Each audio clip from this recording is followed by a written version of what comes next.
Hello again, it's Mike from Shopware Games, and as I promised before, I will talk about our map editor. It changed a lot. If you played our Kickstarter demo, you've probably noticed that all of the maps were some kind of square or rectangle, which limited us greatly in how we could make these maps be more realistic, be more fun to play. But these times are over, and thanks to joint work of Kamil Jas and Janar Jarmolic, we have a completely new one that is just great. I'm very happy with that. It allows me to create a very interesting looking maps, that should be way more fun to play. So let me show you some of the stuff. So we started with the shape of the maps in the Kickstarter demo, and as you can see right now, I can do whatever I want. I'm basically drawing the maps right now. It's not that I need to just type how many hexes by how many hexes the map should be and then try to fill up the gaps in the corners or something, Right now, if I want to make a corridor, I'll just draw this corridor, and then, for example, we can make another path here. You can do whatever we want. So if you want to make a round one, we can. If you want to make a triangle, we can, right? Boom, triangle, and etc, etc. And slowly I can build a map that's different from the previous one. So that's one big feature that we included. And this is just more for me. But if I want to, if I need to, I can just with right click erase this area of hexes. So yeah, I love this. This is the biggest, I think, change that brings the most to the table when it comes to the maps. So yeah, if you with the new version of Alder's Blood expect more shapes, more interesting exploration thanks to that feature. What next? On this box on the side, I have a list of all of the like assets, right? All of the terrain features that I can use in this editor. This is not something very big, but I find it very useful, and I have search engine here as well. These buttons here are to change like mode between drawing hexes and putting some of these assets on the map.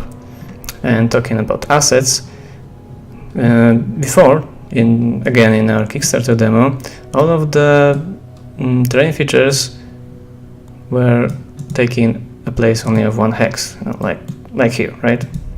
By the way, I can move this. Yeah, before that I would have to delete this, and then just bring another one in.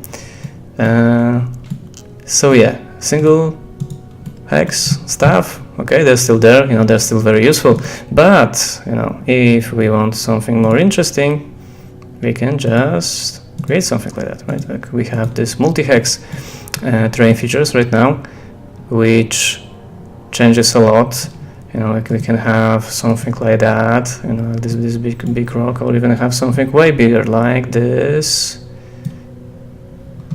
house here. You see, this is a very big terrain element, and this could be like a centerpiece of a map that we should like walk around, so we can flank the enemies or just stay out of their sight range. So yeah, so this is very fun, and as well, as you would expect, right now we can walk behind this. We still need to make some sort of a shader to show players where their hunters are standing when they are behind a big terrain feature like that. It's still in the works, but I'm very happy with that. It really gives a lot of opportunities to make something big and interesting. Like we can make these buildings accessible. That would be like a great barn without a roof, we can just come in and like have buildings, basically, something like that. There's a big potential for the future with what we could do here. Let me just show you some examples. Like we have this brook, and it doesn't block the site, of course, but it's a big, like a blocking point. Now if we move this like that, basically only these fallen trees here are accessible, so this could be like a good choking point for the players. And another thing here is that we can edit this.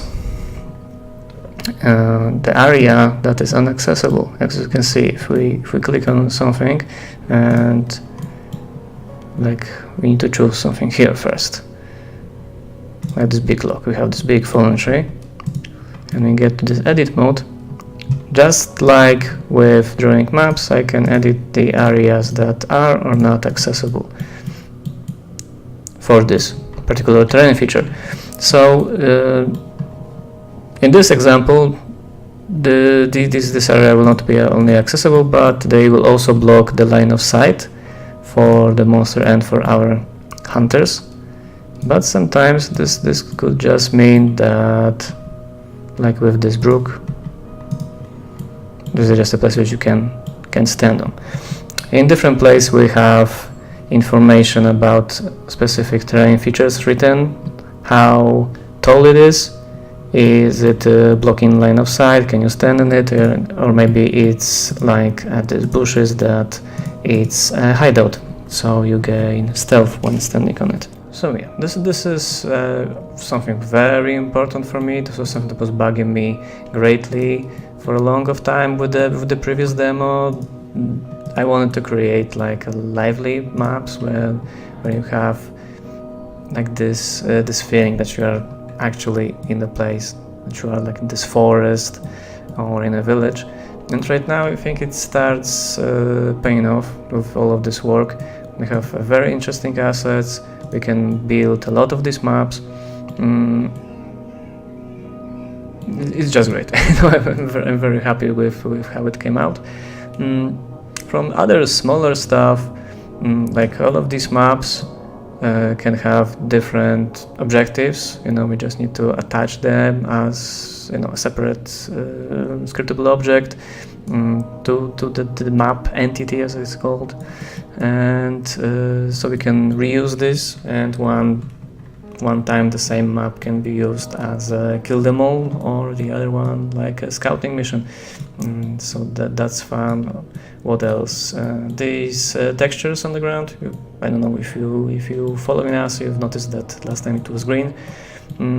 Every map will have an option to include a different ground material, so it will change as well. It changes the feeling of the map with that. For the villages we can have this Alder green. With the forest we can have this like fallen leaves texture type of thing, etc, etc. There are plans for other tile sets with different types of these textures, like maybe we'll do some like snowy peaks, with some fallen castles, ruins, things like that. Okay, I think that's all. I think I showed you all of the features that we included so far.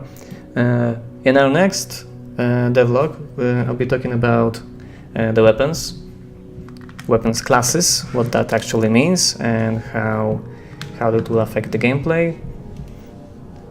What your hunters can do actually to kill the beasts. So stay tuned for that, and thank you for watching this. See you next time.